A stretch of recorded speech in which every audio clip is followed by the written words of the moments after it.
Day 5 of sharing a book from my shelf and a memory of my own as the oldest child of Jill and Michael Butt.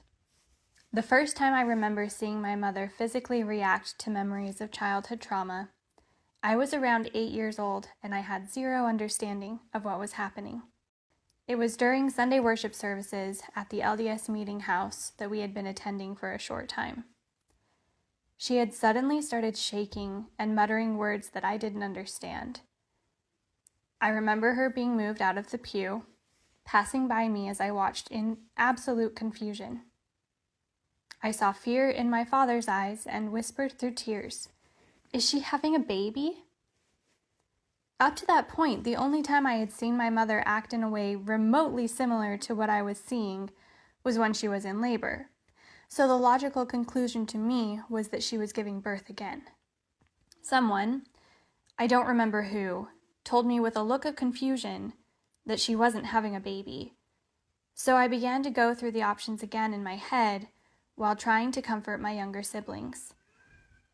And the next conclusion I came to was that she was going to die and I would never see her again. I didn't understand triggers or abuse or functional dissociative seizures or PTSD. I sat back and quietly sobbed as the meeting went on, and I have no memory of what happened after the congregation dispersed. I'm not sure if anyone asked after the welfare of my siblings and I after we had witnessed something so frightening. None of us were seen by a therapist who could help us make sense of what we had seen and explain in terms that were appropriate for our developing minds. I recall feeling protective of my siblings and trying to reassure them that our mommy would be okay. Something that I would go on to repeat for many years to come. And at one point, I remember my parents explaining that bad things happened to my mother when she was a kid, and memories of those bad things caused her body to shake. I also remember hearing about a man in the congregation who had touched his daughters inappropriately.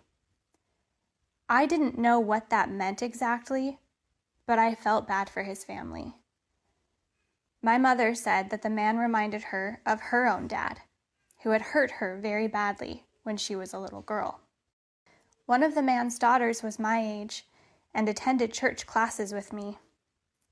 She played the violin in church meetings, and I admired her long brown hair.